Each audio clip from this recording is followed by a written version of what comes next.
I'm so pleased to welcome Dr. Kate Smith to the IngeniousU community today. Welcome, Kate. Thank you so much, Melissa. I'm so excited to be here. I'm excited to meet you. It really is an honor and a pleasure to be here. So thank you. You are welcome. It's truly our honor and pleasure. As I was saying to you before we Aw. we hit the record button, uh, how excited I was to meet you because I have talked to so many of your colleagues, other presidents, who have said, "Have you interviewed Kate Smith yet?" And they said, "And when you do, you're going to find her to be a fireball of energy." So I can already see. Uh, All right, I'm gonna try and bring it down. no, no, no, no. We don't want to My do that. repu- So let me start by asking you, you're the president of what has been described as America's online community college, Rio Salado College. So tell us a little bit about the institution and what its unique contribution is to American oh. higher education. Rio Salado College it was founded in 1978 as a college without walls. And what that means is the chancellor of the Maricopa Community College District at the time had the vision for, that was Mr. Paul Elsner, by the way, had the vision for creating access to higher ed that was not in the way other traditional community colleges provided access. So from our core and from our fabric, we were designed to serve adult learners. We started in like community centers and storefronts. And then we started online education in the mid 90s, one of the first colleges in the country to go online. And in that, you know, it's always been our mindset to find out what are the barriers, like what's keeping people out of higher education and how do we remove those barriers. So that's where the name Salt River comes from, because it goes around barriers and cuts through obstacles, right? So we live by that. It's like it's the coolest thing, honestly, Melissa, to be at this college, because people just, we own that space. We love it, right? Like, okay, no matter how good this is, what could we be doing better? Where are we missing? Who are we missing? Who are we not able to access? So you'll see we serve over 41,000 learners. We serve incarcerated students. We serve high school students through dual enrollment. We have adult learners in all 50 states and international in our asynchronous online, where we have start dates almost every week of the year. Because again, the traditional model was if you miss your application date in September, you got to wait till January. Well, that doesn't work for so many people. It's a great model for people who can access it. It's not an us and them. It is all of us are needed in the higher ed space to serve, to break the bonds and the chains of poverty that keep people out of education. And I'll stop. Okay. That is a great, thank you for that. That is a great description. Now, you have been president for how many years now? Well, so I've been sitting in the role for 6.5 years. Yeah. 3 of them I was the interim Uh-huh. president, which I always joke about because aren't all presidents kind of interim, but you know, Yeah, some it's some would some would say that is definitely right, true. right. So These days more than ever. Let's talk about your leadership journey then. You began as a classroom teacher, right? yeah. And I've been told you are deeply passionate about teaching and that you never had it on the radar to become a college president. So what in the world happened? What's the backstory and how did you get Oh, to the presidency? okay, so how do I condense this one? So yes, I deeply passionate about the classroom. Honestly, from the time I was 3 years old, I remember teaching my stuffed animals, which were brilliant. They were the smartest stuffed animals ever. Um, to just always knowing I wanted to teach. I just always thought it was like the best, the most incredible career you could ever do. I don't know where it came from in me, but I just always wanted to be a teacher. So I think there's just something so magical about every human being and like getting to be in a classroom and that they trust you enough to show you what they don't know and be willing to learn, especially with mathematics, right? And just understanding how everybody learns differently. It's just an amazing career. So I am deeply passionate about education. I'm deeply passionate about how education, impacts families and generations. So we can come back to that part later. How did I end up as a college president? Honest I don't know if I want to admit this. So honestly, I'm kind of a yes person, like not because I say yes a lot because I'm really interested in like everything. So when people say, "Oh, do you want to work on this?" Yeah, that sounds super interesting. So I started kind of in the administration just by starting a teacher education program at one point. So then I was asked to lead that. Then I was asked to, I create all the coursework, all that. Then I was asked to oversee grants. So it just kind of happened that way, but then I went back to the classroom full time. And honestly, the dean I was under was retiring and they were going to put someone else as the interim dean. And I'm like, that's a great person, but they're going to ruin our program. So I did it more out of defense. Uh-huh. Like I just like it's terrible, but that's how I kind of got started. And then I ended up at Rio more happenstance. That's a longer story, but it was just a meant to be moment. I was not looking for a job. Somebody sent it to me. It was like they'd written it about me. And then once I got here, and it's just been amazing. 2 years after I got here, the president retired, and there was Mm. just a lot going on. So they asked me to step in as the interim. And I knew I was the right person at that time, but I would never have applied to be the president had the interim ended in a year. Ah, Never. Not was not, nope. But after 3 years, you're like, "Well, I'm in love with the institution. I love yeah. every single person here. I love what we do. I love our community." Yeah. So that's how So it happened. and it sounds like those are the reasons why you stay, that there's a real Yeah. personal connection, Oh right, my that you've gosh, and made? our students. I mean, Melissa, our students, if you could talk to them, you'd wanna be here too. If you Yeah, could talk yeah. to the students, the staff, the community, you'd wanna be here, I promise you. It's amazing. They're just the drive, right? The things people overcome, like we can do it, right? Yeah. Yes. Yeah, Mhm. so teaching mathematics is a skill, and I mean, teaching is not an easy thing for anybody to do. I think teaching requires both a skill and a heart. Yep, an Embrace the art and a students. science, Yeah, right? yeah, It's an art and a exactly. science both, yep, And and a so heart, I like that. and heart, yeah, and you clearly have all of that. But Aw. um, what what did you bring with you in terms of what you learned as a teacher into your approach to leadership today? Yeah, I would say I've thought about this a lot over the years because I thought, gosh, my best leadership preparation was teaching because you really learned how beautiful every person is. I mean, I guess that sounds a little fluffy. Sorry. I'm not don't have any room for fluffiness, but it's truly truly that experience of being in a classroom. And I had the most diverse classrooms you can ever imagine of life experience, of everything. You just name it. I would have it all in the same classroom.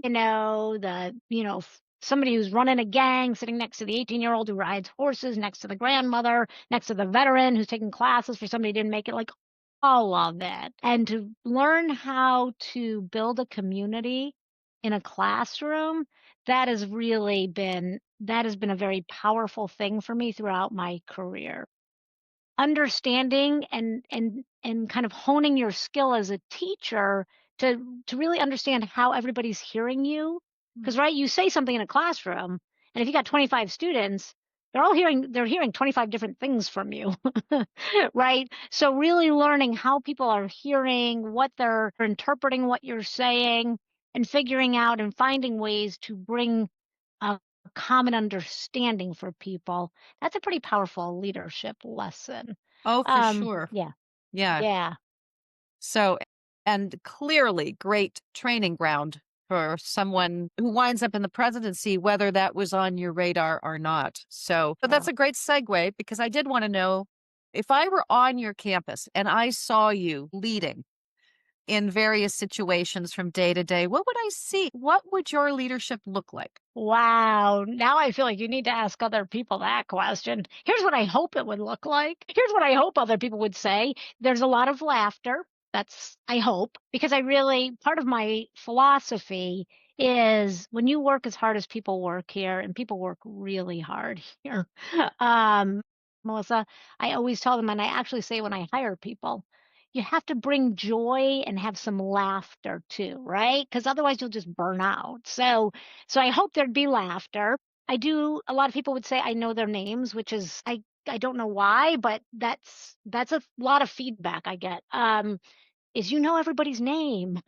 I'm like, that's because you're all amazing, but I think you would see determination. You would see, as one of my employees was actually just telling me that I'm now reflecting on, she was saying, Kate, we all know that the buck stops with you and you're going to have our back. And you provide that, and you have guiding principles that we all know that creates, how did she say it to me? She said, it creates consistency. And so and that gives a stableness to the institution that she said people feel comfortable. People understand. They know, they feel, she didn't say use the word safe, Yeah, but I yeah. think that's what you would see. We've worked really hard at building a culture, so you would see a lot of culture work. And you would see sometimes a little bit of fire. I get a little fiery at times, right? Like when things are going on and it's not gonna, you know, it's going to harm students. You'll see a little bit of fire come out. Yeah. You'll see accountability, but accountability with all the support in the world. Oh, And you'll s- see that it's okay to make a mistake, yeah, yeah. So, what are some of those guiding principles? right? We're always thinking about students. And I also tell all my teams, like, I'm all like, it's good that we disagree with each other, right? That's positive because you're passionate about what you're doing in our different areas. The one thing that brings us all together always is, okay, so let's bring it back to how does this impact our learners? It doesn't matter what it is at the institution, where and when will it get to students, right? And so that's always a guiding principle. I set some pretty strong boundaries around how we treat other people. It's really important to me about how we treat each other. So treating each other poorly will not be tolerated, right? Good to disagree. It's good to be passionate, but we're always going to be respectful. We're always going to appreciate the unique qualities of every person at this institution, right? And every person who comes to the institution. We're always going to lead with strength and heart so that you're always mindful of, you're also always reflecting and listening to all the voices, right? People will know, I want to hear. I'm not going to just jump into a decision. I want to know from Yeah, different lenses, right? Like, how does this play out here, here, here? At the end of the day, we make decisions, don't get me wrong, and not everybody's happy. But hopefully everybody understands why and how. yeah, yeah. That goes back Yeah. to your teaching. Your teaching, Yeah. and in the classroom, pulling out the Yeah. different perspectives, right? Yeah. So now, how has your leadership changed over the years? Is there one or two things that you didn't expect or that has surprised you about leadership? I will tell you, especially in the president role, this one really surprised me, Melissa. I mean, maybe you're getting a sense of who I am. I'm just, I mean, I probably shouldn't say this on a podcast. Maybe we'll edit it, but like, I always think of myself as kind of a goofball, right? Like, I love to have fun. I love to do everything. I love to work really, really hard. And I think what we do is life changing difference and fundamentally important. So I don't want to, when I say that, I don't want to take away from what community colleges do because they're just lifeblood. And I believe they're how we change society for the better. So in that though, I'm just me. And it was really a shock to me and a surprise to me that when you become the president, nobody hears you as Kate. Whatever I say, whatever I do, you're the president. Out in the community, at the college, was like, and that was really a big surprise to me. I gotta be, oh, I think I'm funny, but other people might not. So Shocker. so is there a story there? I mean, how did you learn that? So did something Oh. happen that reinforced that, or you just have assimilated that understanding over time? Yeah, there have been a few things that happened. Some were not controversial, just like, you see something at the college and you mention, "Oh gosh, we should whatever." And we should, fix that light or paint that wall or something. You're just kind of like noticing it. And the next day there's like a crew doing something, right? And you're like, "Oh, Right. whoa, whoa, whoa." I didn't mean it as like yeah, like this is top priority or anything. And then there have been some there was one really hard one very early in the role, and just the most benign, innocent, fun 15-minute little, like, invited if anybody wanted to work on something with me that I was doing. And There was a whistleblower complaint and all kinds of accusations. And of course, you go through an investigation and all of it is found to be ridiculous Sure. because it was. I mean, literally, there was not 1 ounce of truth to what was submitted, which was also a lesson for me. That Yeah. sometimes things really are just I never knew that. I always thought that, well, if somebody files a complaint, there's some kind of truth in it, and there Yeah. usually is, but not always. But that was a lesson of you're the president now. People are hearing, or seeing things and watching, and it's just very different. Yeah. Well, and that And you have a division. target on your back as a Yes. president that's different. Yeah. Doesn't matter who you are Yeah. as a human being, it's just a target. Well, and that's part and parcel of what can make the job so lonely at times. And Yeah.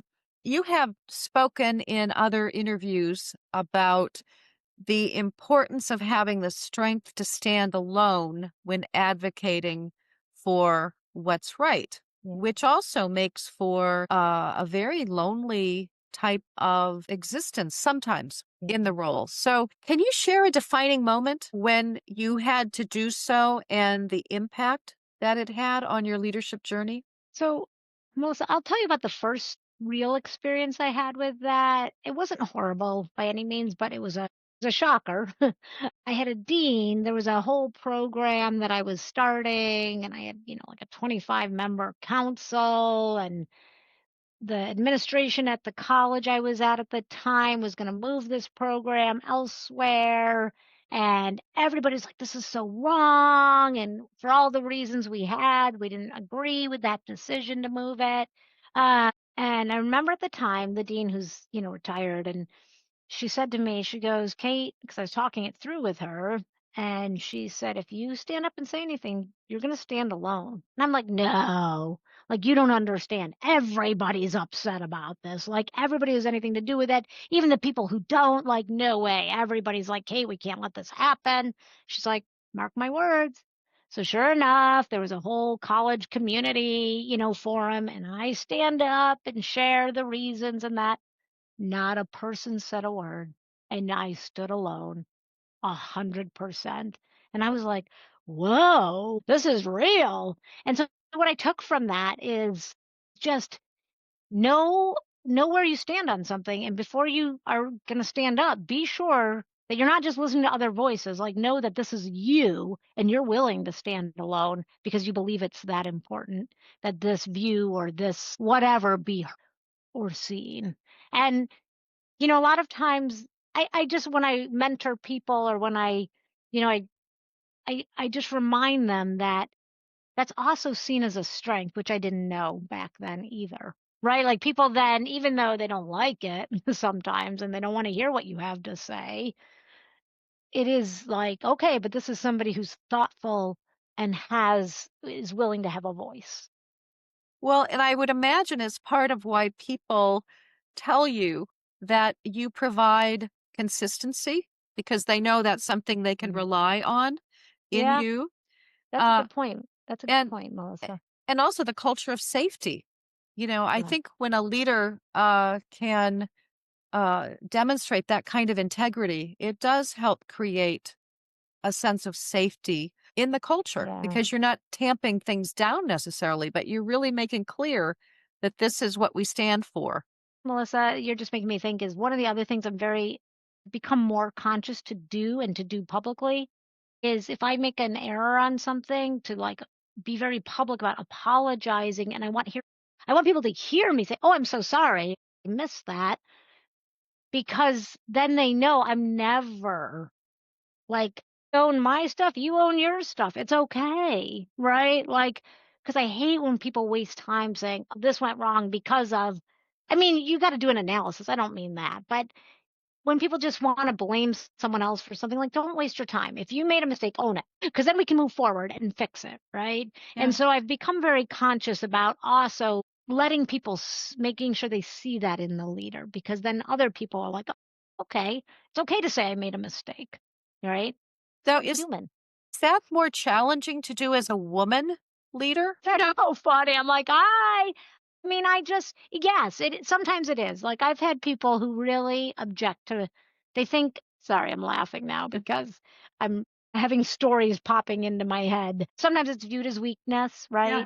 The fact that you wanna listen to multiple voices before you make that decision is viewed as weakness. There's people who think, "You're the leader, you should just, top down, bam, bam, bam."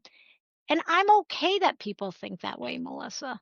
I just tell them I don't, and I actually don't agree that that's the most effective leadership style. I understand you think that's most effective. I think this way is more effective, right? And so it's okay with me, but it does sometimes make it hard because you just get a lot of feedback in the Well role. and So yeah, and I've had other women leaders talk to me about the challenge of walking that line between being strong and also being empathetic. That double yeah, whammy that public constituencies often have of women who are in leadership roles. So right. are there other and as you know, season 6 of the podcast, it's all about women's stories. And so are there other challenges that you have faced or that you see other women leaders face that can be um, understood in terms of gender? I was sharing with Melissa before we started that it was interesting that this podcast is today because I'm having this personal kind of crisis happening, unfolding with a parent, an aging parent in another state, moved to a hospital, nowhere to go. And, so it's crisis time, right? We need to make some decisions overnight and find places and set up all kinds of things. So, it's one of those moments, and as a leader, that's a like, I still need to show up and do what I need to do and be that public figure everywhere while I manage that, over here. As the leader, my job is to provide that empathy and support to everyone else at the college who might be going through that. It is no one else's job to care about the fact that I might have this going on outside of work today, right? So I think that's can be very, I don't know if it's more common for women than men, but historically it's been more common for women than men because women tend to be a little used to be more of that caregiver for families, whether it's aging parents, kids, etc.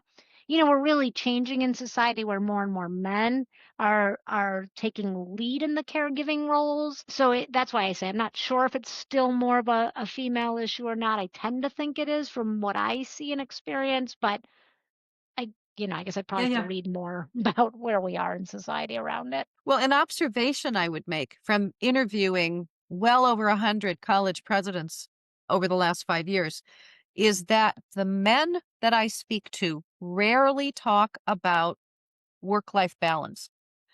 It's an interesting, and the women to a person almost all share stories in the same vein of what you just shared and Mm. how that impacts their how they manage in the Right. role because they're all in.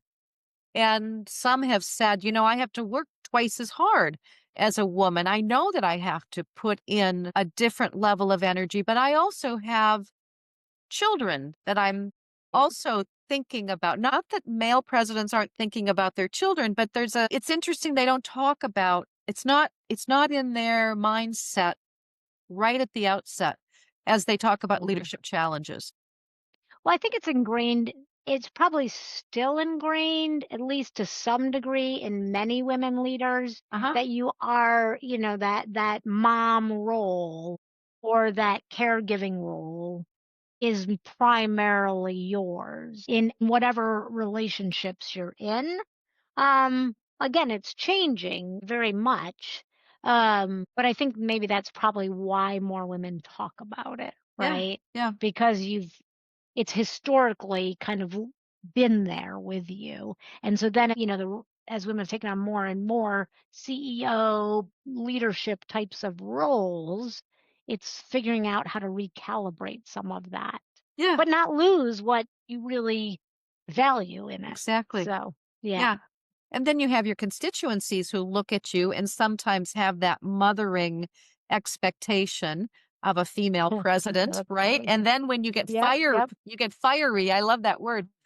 And angry. I had another president Yep. tell me just a little while ago that one of her biggest mistakes was she got publicly angry and it really caused turmoil in her college, in her campus community because people couldn't accept the public demonstration of anger on the part of a female. She said if it had been a man in my position, they would have said, wow, he's strong. Anyway. Yeah. So, Yeah. okay. It's funny. I used to back in when I was earlier in my career, and at an institution I was at, they had their first female president. And I just remember I'd be in the hallways and someone would be like, "Did you see what she was wearing?" And da da da da da. And I was like, "Okay, just can I just ask a question? If this were a man, would you be talking about what he was wearing?" And a couple of them said yes. And I'm like, okay, then talk about it. But most of them said, probably not. Right. I was like, yeah, that's just not like I had never heard anybody talk about what any of our male presidents were Yeah, wearing. yeah, Like, yeah. so let's temper that. So Yeah, so there's a how do difference. so how do you manage from day to day in terms of, because you're obviously high energy, very passionate, very resilient. I Now drink you decaf coffee, by the way, because I I don't need caffeine. so how do you so you have this personal crisis that you've just been Mhm. confronted with. How do you manage that and remain resilient? So that's a great question. I have so many thoughts, Melissa. So just cut me off. Part of it is what are your personal beliefs, right? And how do you lay into your personal beliefs? And whether that's people who do meditation, who do exercise, who pray, whatever those that might be for anybody. Laying into who you are is really important and having a strength inside of yourself, wherever you find that, however you find that, number one.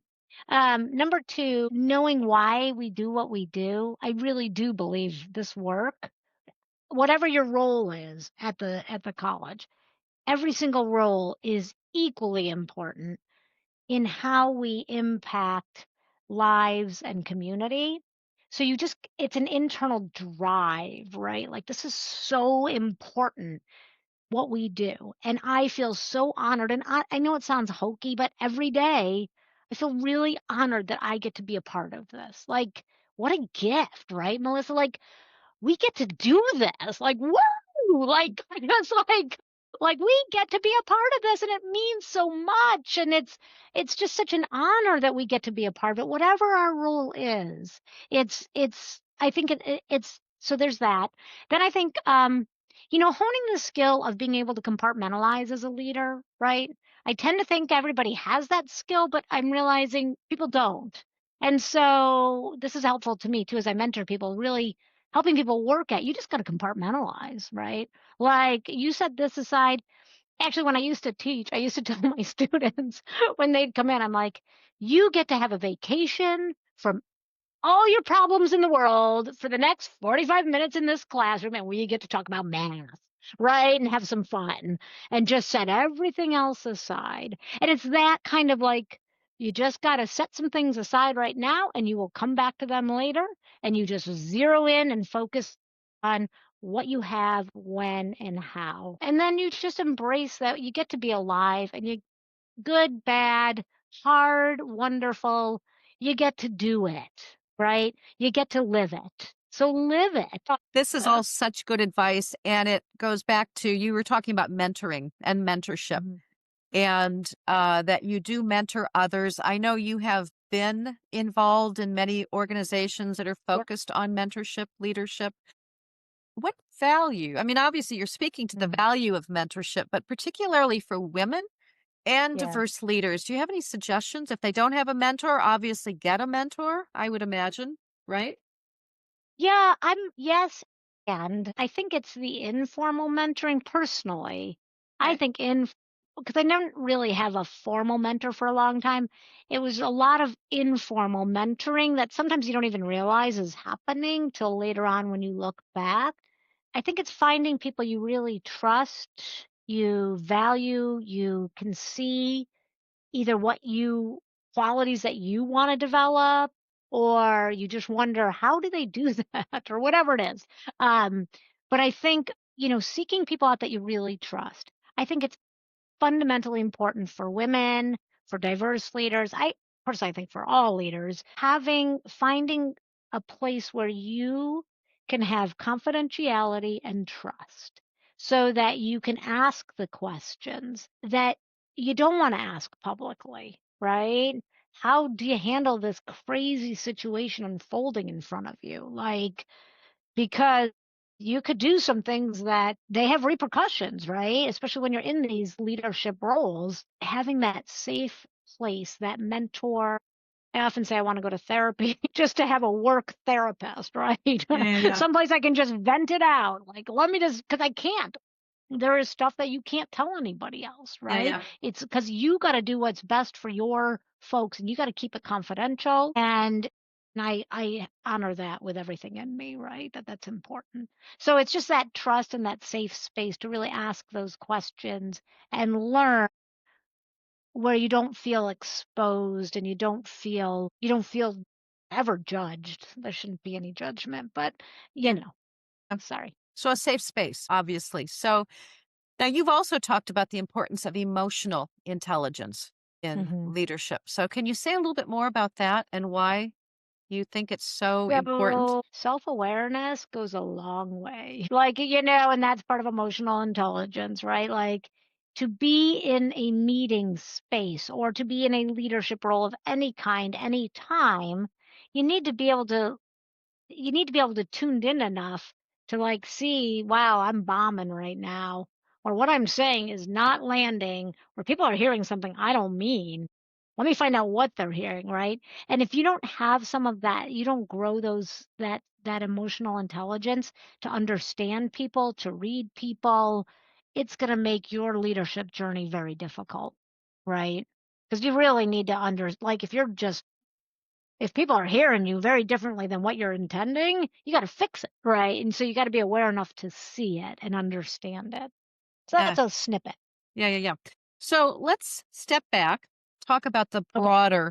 broader perspective in higher ed as it relates to Rio Salado specifically. Now, I know there's some really exciting initiatives that have been either put in place or they're being put in place under your leadership, things like the integrated education training program, all the work you're doing on non-credit work and bridging to credit programs.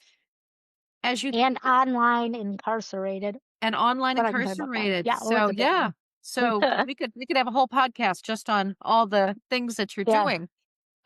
So as you think about the pace, how things are changing so Mhm. rapidly in terms of technology and workforce changes, what role do you see Rio Salado playing, and how is that reflected in some of these initiatives? So, Rio Salado College is the largest provider of adult basic education for the state of Arizona. The state of Arizona has 700,000 adults who do not have a high school equivalency. And I think anybody who's listening to this podcast, or you can quickly look up what is the impact in lifetime earnings, right? Somebody who gets their high school equivalency, it's a 33% more increase in lifetime earnings, right? Then some college, no degree has another, lift. And then an associate's degree is another 33% more than a high school, right? So we know how important that is. So what Rio Salado does is we offer access for, training for anybody.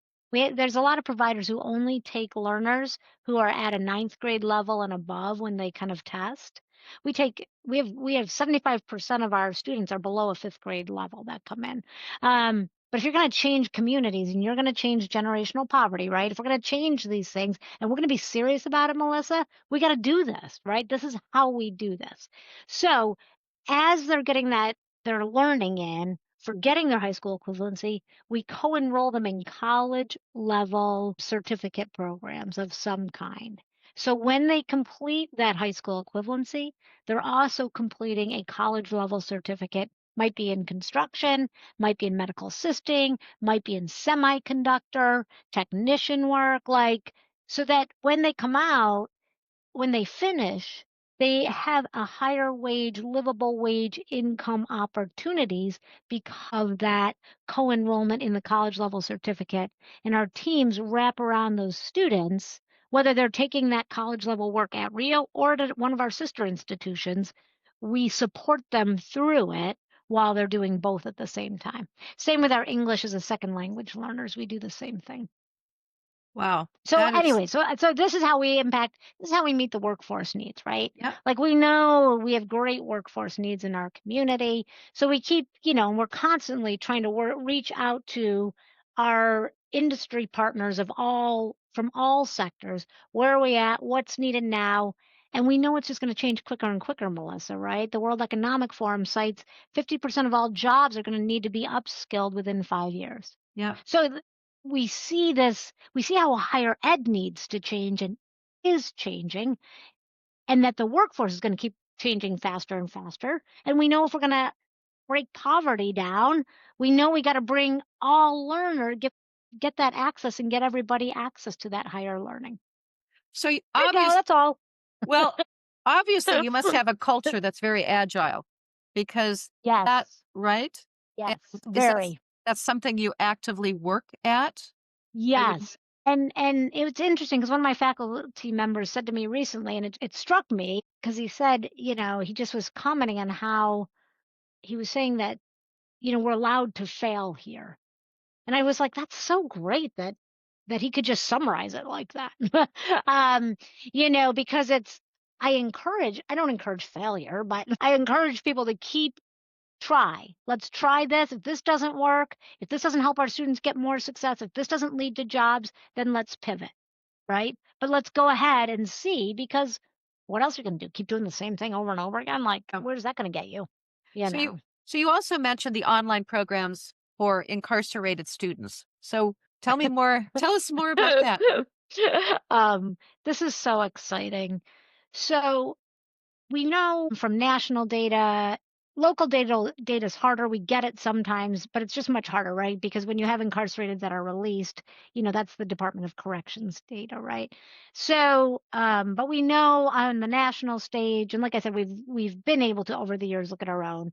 Um, but any college level coursework that those who are incarcerated participate in leads to lower rates of or in lower rates of recidivism, Yeah. significantly lower by up to 50% just by taking classes. So one of the things and so we've been in this space since the 80s in incarcerated education, but Department of Corrections are not have not wanted to allow technology into the prisons for good and valid reasons. So we had just recently, over the years of relationship building, and I give all the credit to our teams and the department, they came to, okay, we can do a pilot program. And so we supported getting internet to the prison, to one of our prisons here in Arizona.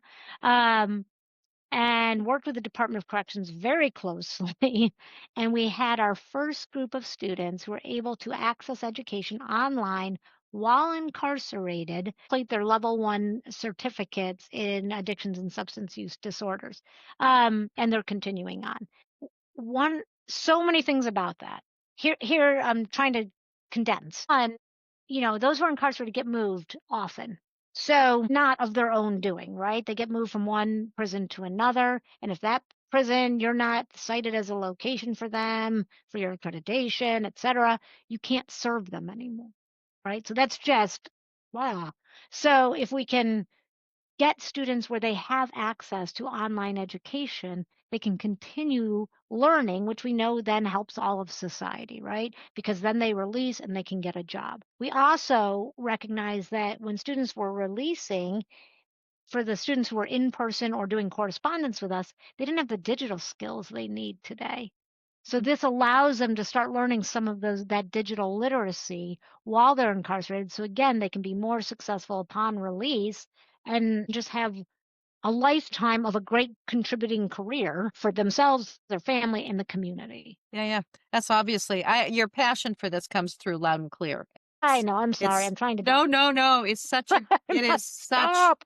It is such huge contribution to society. We want everybody to do it. We Yeah, applied for a grant actually with 5 other colleges in Arizona to try to expand across the whole state. yeah. Terrific. So Kate, we're at the end of our time. Final two questions. I'm going to bring it back to you. These are Okay. easy. These are easy questions for you, I Okay, think. and I'm So sorry I talked too long. Okay, go. no, no, you did not. So first off, how do you define success? So when you decide you're going to go back to the classroom at some point Mhm. and you look at your tenure as president, How will you know for yourself that you've been successful? What does that look like? A few things, I think. One, if the culture that we've built endures. I have a lot of new employees who I meet with, right, after they've been here for a while. And honestly, sometimes they're in tears telling me they've never worked in a place that is such a healthy culture. And then they describe some of the work environments. I'm like, wow, I'm so sorry. Glad you're here. I want to know that culture, I want to see that culture continue to thrive, right? Because that to me means we really pivoted as an institution and set something that's so strong it endures. And so that would be success. The stories of our students and our graduates. That to me, right? That's what it's about, right? The impact, what they're doing, and what they're contributing to this world and making it a better place, that's success. And for me, this does matter. I know a lot of people probably don't agree with me, but I love that people are happy here. That matters to me because I think when they're happy, they and then you're just freed up to like just serve. And so that matters to me. So, signature question. We ask everyone on the who every guest to respond to this question, and it's unique for season 6. So, I want to know, as a woman who is leading in higher ed today, what do you believe is your most important contribution to the future of the sector, and how do you hope your leadership will inspire the next generation of women leaders? Oh my gosh, Melissa, I do not find this question easy at all. And part of it is I don't like superlatives either. Okay. So I always get a little stuck on them. I try to. So when the So what book is is a was yeah. when the book is written, what's it going to Yeah. say about Kate Smith's contribution to higher I education? hope it's that maybe one of the things would be I hope that it's that we all know that we can do this and make our world a better place. And that my contribution is helping others see opportunity, potential. Stop limiting ourselves in higher education. Stop limiting your thinking. Stop, like, go big, think big, try big, fail if you got to fail, but then get up and keep going because this is how we change the world for the better, right? Love that everybody has different beliefs. We love that everybody can, but we want to argue about it productively and learn from each other. And so I hope that's the contribution is that keep changing, right? Keep meeting the needs, right? Keep thinking about the whole spectrum, right? I mean, I value our research universities equally. Like they're so important in our society too. That was bad. But the whole spectrum matters. But let's keep that focus on what's needed today. We can do this. We can do this and we can do this together. And let's not limit and let's not let anything else get in the way. These people matter. People matter.